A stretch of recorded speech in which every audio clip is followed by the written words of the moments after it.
नमस्कार दोस्तों, हम पढ़ रहे हैं कक्षा 8 के सामाजिक विज्ञान के इतिहास का भाग जो है उसमें पार्ट 6 पढ़ रहे हैं। उससे पहले हम बात कर लेते हैं। पार्ट 5 में हमने क्वेश्चन पूछा था कि खुर्दा सत्याग्रह का संबंध किस राज्य से है। खुर्दा सत्याग्रह का संबंध किस राज्य से है? इसका आंसर है उड़ीसा, और ये हुआ था 1817 में। दूसरा क्वेश्चन ये था कि इंडिया काउंसिल यानी भारत परिषद की स्थापना किस अधिनियम के तहत हुई थी? वो हुई थी 1858 के अधिनियम के तहत हुई थी। आइए अब शुरुआत करते हैं पार्ट 6 की। और पार्ट 6 है बुनकर, लोहा बनाने वाले और फैक्ट्री मालिक। इसमें सामान्यतः हम ये जानेंगे कि जो कपड़ा बनाने वाले जो लोग रहते हैं, जिनको हम बुनकर कहते हैं, उनका जो भारत में काफ़ी अच्छा कपड़ा बनता था, उसके बावजूद भी बाद में अंग्रेज़ों के आने से इनकी हालत कैसे ख़राब हुई, और लोहा बनाने वाले और फैक्ट्री मालिकों के बारे में हम जानेंगे।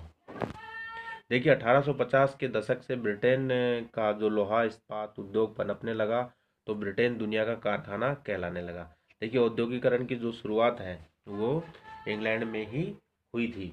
ठीक है, तो 1850 के दशक में लोहा जो इस्पात है वो इंग्लैंड में पनपने लगा था। और लोहा जो है आज के समय भी देखें तो सबसे ज़्यादा लोहा जो धातु है सबसे ज़्यादा काम में आती है।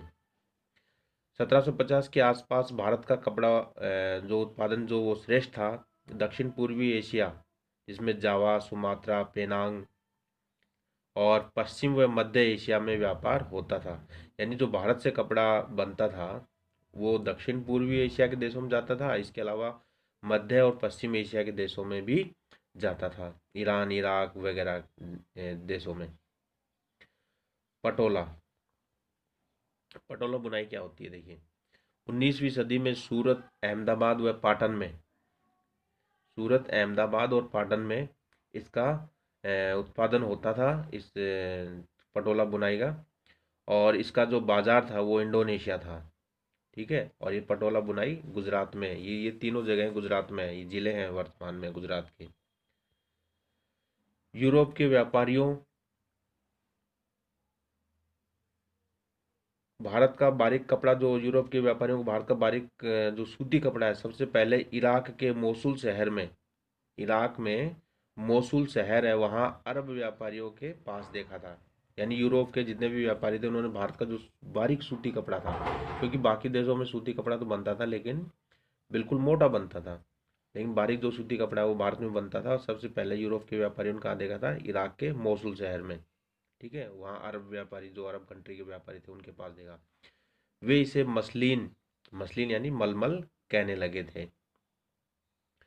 पुर्तगाली सर्वप्रथम कालीकट यानी केरल के तट पर पहुंचे थे।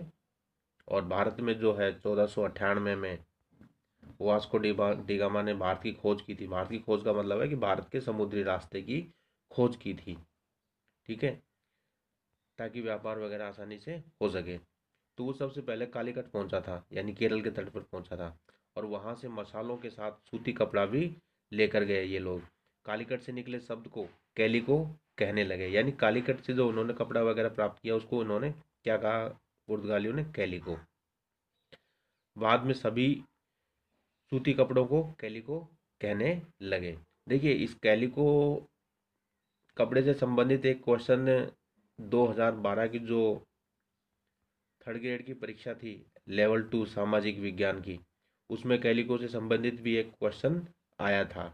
और उस समय भी ये एनसीईआरटी का पैटर्न लागू था राजस्थान में। तो बहुत सारे क्वेश्चन जो थे 6 से लेकर 10वीं तक की सामाजिक विज्ञान के क्वेश्चन आए थे। तो आपको इन चीज़ों पे बहुत विशेष रूप से ध्यान देना था कि हर एग्जाम की दृष्टि से बहुत महत्वपूर्ण साबित होंगे ये आपके लिए। छापेदार सूती कपड़े, देखिए छापेदार जो सूती कपड़े, जो छिंट्स, जिसको छींट भी कह सकते हैं, जैसे आपके हाथ में पानी वगैरह हो, आप उस पानी को हाथ से झटकेंगे तो छींटे गिरेंगे ना, तो उसी के जैसे ये छींट के जैसे, यानी फूल पत्तियों वाले जो कपड़े होते थे उनको छींट बोलते थे। ठीक है, कोसा, जिसको खस्सा भी कहते थे, बंधाना, बंधाना जो शब्द है, ये छापेदार सूती कपड़े के प्रकार हैं। ये छापेदार सूती कपड़े के प्रकार है, शिंट्स, कोसा, खस्सा, बंडाना, है ना। आपको कंफ्यूज होने की आवश्यकता नहीं कि ये चीज़ें क्या है। बंडाना जो शब्द है गले या सिर पर पहनने वाले चटक रंग के छापेदार गुलबंद के लिए प्रयुक्त होता है ये शब्द बंडाना। और यह है हिंदी शब्द बांधना से ही निकला है, बांधना से ही बंडाना शब्द बना है। ठीक है। जामदानी बुनाई क्या होती है? 20वीं सदी की शुरुआत में बारीक मलमल जिस पर करघे में सजावटी चिन्ह बुने जाते हैं। रंग इसका सामान्यतः स्लेटी या सफ़ेद होता है। सूती व सोने के धागे इसमें प्रयुक्त होते हैं। देखिए इस जामदानी जो कपड़े में जो सूती और जो सोने के जो धागे प्रयुक्त होते हैं वो अलग से दिखते हैं इसमें।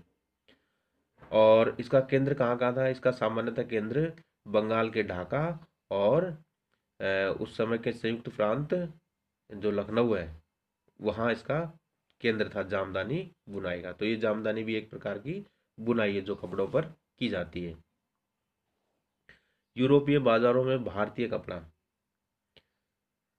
भारतीय कपड़े पर ब्रिटेन में बैन लगाने के लिए 1720 में कैलिको अधिनियम पास किया। ये क्यों पास किया? देखिए क्योंकि भारत से जो कपड़ा इंग्लैंड में बिकने के लिए जाता था तो वो अच्छी क्वालिटी का कपड़ा था, और इंग्लैंड के जो अच्छा कपड़ा नहीं था उसकी वजह से इंग्लैंड के जो व्यापारी थे वो बर्बाद हो रहे थे। उन्होंने सरकार से आग्रह किया कि भारतीय कपड़े पर बैन लगाया जाए।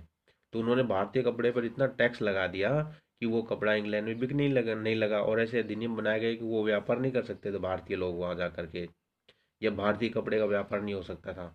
तो उसके लिए जो नियम बनाया ब्रिटेन सरकार ने, उस नियम को क्या कहा गया? कैलिको अधिनियम। कैलिको अधिनियम कब बना था? 1720 में। एग्जाम की दृष्टि से बहुत महत्वपूर्ण चीज़ है ये कि कपड़े के व्यापार पर नियंत्रण के लिए कैलिको अधिनियम कब बना? 1720 में बना। 1764 में जॉन के ने स्पेनिंग जेनी यानी कपड़ा बनाने की मशीन। देखिए स्पेनिंग जेनी में क्या होता था कि जो कपड़ा बनाने की जो तकलियाँ रहती है ना वो बहुत सारी प्रयुक्त होती थी एक साथ। उससे क्या है कि कई मजदूरों का काम एक साथ हो जाता था। तो 1764 में जॉन के ने स्पेनिंग जेनी, और 1786 में रिचर्ड ऑर्कराइट ने वास्प इंजन का आविष्कार किया। क्योंकि वास्प इंजन से जो स्पेनिंग जेनी वगैरह जो अन्य कारखाने की मशीनें थी वो जो वास्प इंजन से चलने लगी। और यहाँ तक कि जो रेल का इंजन है वो भी वास्प से ही चलता था। बुनकर कौन थे?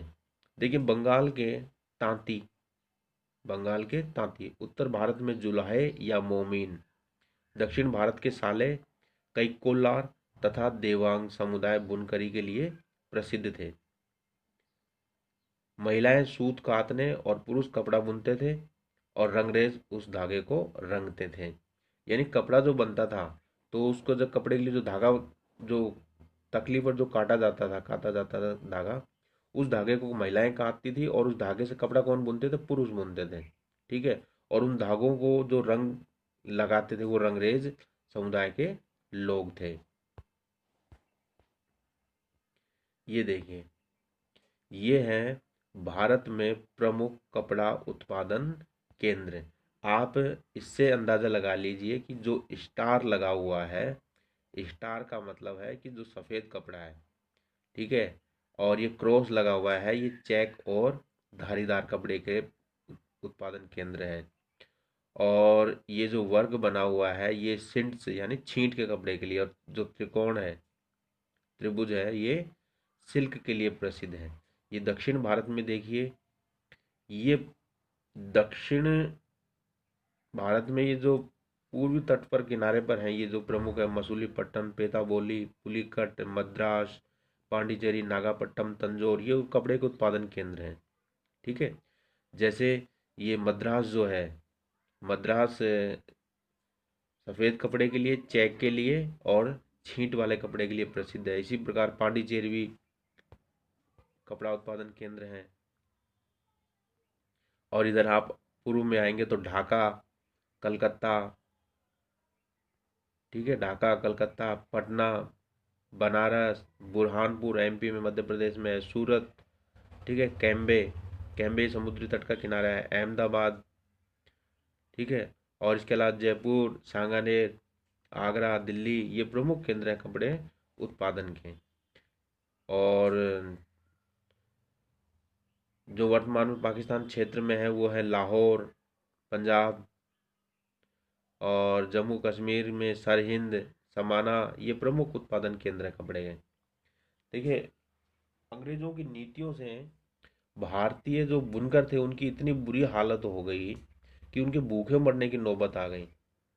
तो 1823 में भारत की कंपनी सरकार को 12,000 बुनकरों की तरफ से एक पत्र मिला, जिसमें कहा गया था, क्या कहा गया था देखो, कि हमारे पुरखे हम लोगों को कंपनी से पेशगी मिलती थी, जिससे हम कंपनी के लिए बढ़िया कपड़े बुनकर अपने परिवारों का पेट पालते थे। हमारी बदनसीबी है कि अब ओरांग खत्म कर दिए गए हैं। ओरांग का मतलब होता है जो गोदाम वगैरह रहते हैं, जिसके लिए जिसकी वजह से हम लोगों और परिवारों के पास, जो हमारे परिवार है उनके पास आजीविका के साधन कुछ भी नहीं बचे। हम बुनकर हैं और कोई दूसरा कारोबार नहीं कर सकते। अगर कोई बोर्ड यानी व्यापार बोर्ड है ना, ट्रेड जो संघ होते थे, वो हम पर कृपा नहीं करता और हमें कपड़े का ऑर्डर नहीं देते तो हम भूखे मर जाएंगे। क्योंकि व्यापार संघ वाले इनको कपड़े का ऑर्डर इसलिए नहीं देते, इनके जो नीतियाँ थी अंग्रेजों की, उनकी ऐसी नीतियाँ थी जिससे भारतीय कपड़ा महंगा हो गया। ओरांग क्या होता है? देखिए, ओरांग जो है फारसी भाषा का शब्द है, जिसका मतलब होता है गोदाम, यानी कपड़े वगैरह रखने का गोदाम। और भारतीय कपड़े का पतन कैसे हुआ?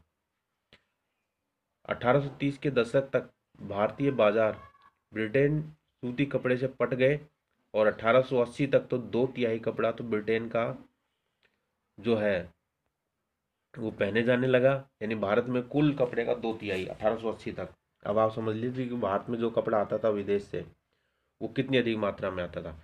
आज़ादी के आंदोलन के दौरान गांधी जी ने खादी पहनने पर जोर दिया। चरखा भारत की शान बन गया, क्योंकि चरखे पर जो कपड़ा बनता थे उसे सूती कपड़ा बनाते थे और वो लोग पहनते थे, भारतीय लोग। 1931 में इसे कांग्रेस के तिरंगे झंडे के बीच वाली पट्टी में जगह मिली। किसे मिली? चरखे को जगह मिली। कब मिली? 1931 में। जो भारतीय राष्ट्रीय कांग्रेस थी उसका जो झंडा है ना, उसमें 1931 में जगह मिली। बहुत से बुनकर किसान बन गए। अब देखिए, बुनकरों की जब हालत बुरी हुई तो वो लोग क्या कर सकते थे? तो वो क्या हुआ कि वो लोग किसान बन गए। ठीक, क्यों? बहुत सारे मजदूर बन गए। ठीक है, और शहरों के कारखानों में ये लोग काम करने के लिए जाने लगे। सूती कपड़ा मिलों का उदय कैसे हुआ?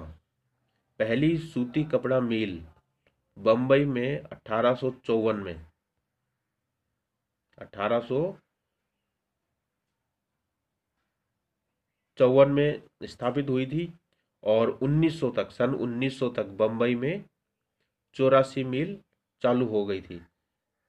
और अहमदाबाद में जो है वो 1861 में पहली सूती मिल स्थापित हुई थी।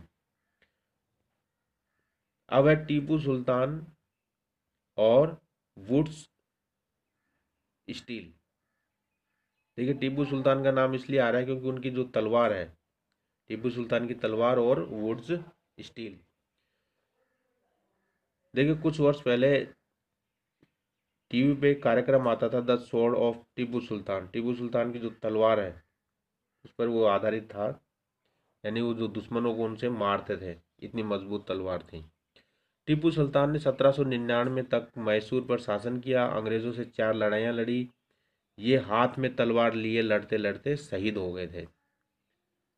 इनकी तलवार की धार इतनी सख्त और पैनी थी कि दुश्मन को लोह कवच को भी काट देती। यानी जो लोहे का कवच पहने रहते थे उसको भी काट देती थी। ये तलवार इतनी पैनी और सख्त थी।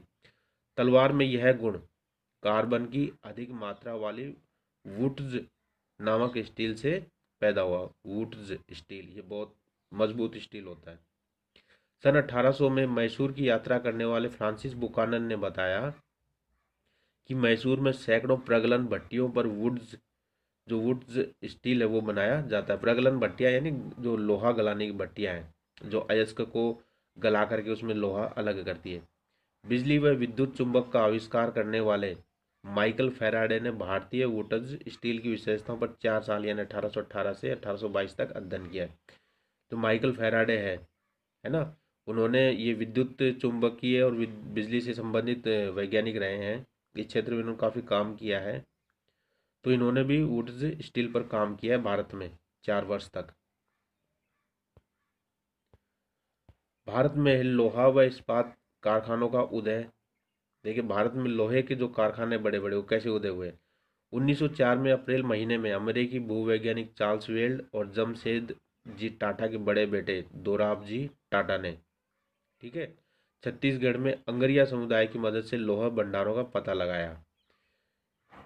देखिए चार्ल्स वेल्ड और जो दोराबजी टाटा थे यानी जमशेद जी टाटा के लड़के, इन्होंने क्या किया कि लोहे के क्षेत्रों का पता लगाने के लिए, लोहे के अयस्क वाले जो क्षेत्र यानी लोहा जिस जमीन में ज़्यादा प्राप्त हो उसको पता कर लगाने के लिए ये छत्तीसगढ़ वाले जंगलों में काफ़ी घूम रहे थे, काफ़ी परेशान हुए। ये दिन भर जंगलों में भटकते तो एक बार क्या हुआ कि अंगरिया समुदाय की महिलाएं और कुछ पुरुष टोकरियों में अयस्क भरकर ला रहे थे। उन्होंने पूछा कि ये क्या है, तो उन्होंने कहा कि हम इससे लोहा बनाएंगे, ठीक है। और जो अंगरिया समुदाय उसका काम लोहे का ही काम था। तो उन्होंने पूछा कि ये कहाँ मिला, तो उन्होंने पहाड़ी की तरफ इशारा किया कि वहाँ से हमें प्राप्त हुआ। ये लोग गए वहाँ, दोराबजी टाटा और चार्ल्स वेड, उन्होंने पता लगाया कि वास्तव में इस भूमि में बहुत सोना है, ठीक है। और वहाँ इन्होंने कारखाना स्थापित किया। एक अन्य स्रोत से भी भिलाई स्टील संयंत्र को लोहा जो अयस्क है उसकी आपूर्ति की गई है। बाद में सुवर्ण रेखा नदी किनारे Tata iron and steel company, जिसको टिस्को बोलते हैं, Tata iron and steel company, TISCO, Tata iron steel company, ठीक है, इसकी स्थापना हुई और 1912 में स्टील उत्पादन होने लगा इस कंपनी से। वहाँ एक नया शहर बसा जिसे जमशेदपुर नाम दिया गया। अभी वर्तमान में जमशेदपुर भारत के प्रमुख शहरों में इनका नाम आता है, जमशेदपुर का औद्योगिक क्षेत्र है। ये आधुनिक भारत के बसे हुए शहरों में से एक है। क्यों? क्योंकि जो टिस्को की स्थापना हुई थी इसी क्षेत्र इसी स्थान पर हुई थी और उसमें काफ़ी हजारों लाखों की संख्या में मजदूर काम करते हैं, ठीक है। जो कंपनी के अधिकारी हैं वो काम करते हैं, तो वो वहीं जाके बस के रहने लग गए और कंपनी ने भी उनकी वहाँ बसने में मदद की ताकि कंपनी को आसानी से जल्दी मजदूर उपलब्ध भी हो जाए। तो ऐसे ये जमशेदपुर शहर बसा था। ये देखिए ये है टीपू सुल्तान की तलवार, ये शेर का मुख है, ठीक। और ये हत्था है, इस पे देखिए कितनी अच्छी कलाकारी की गई है। ये टीपू सुल्तान की तलवार है। तो मित्रों आज पाठ में इतना ही। आज का हमारा जो क्वेश्चन है इस वीडियो में से, हमारा क्वेश्चन ये है कि पहली भारत की पहली सूती कपड़ा मिल कब स्थापित हुई थी। और दूसरा क्वेश्चन ये है कि भारतीय वुडज स्टील पर अध्ययन किस वैज्ञानिक ने किया था। भारतीय वुडज स्टील पर अध्ययन किस वैज्ञानिक ने किया था। आपको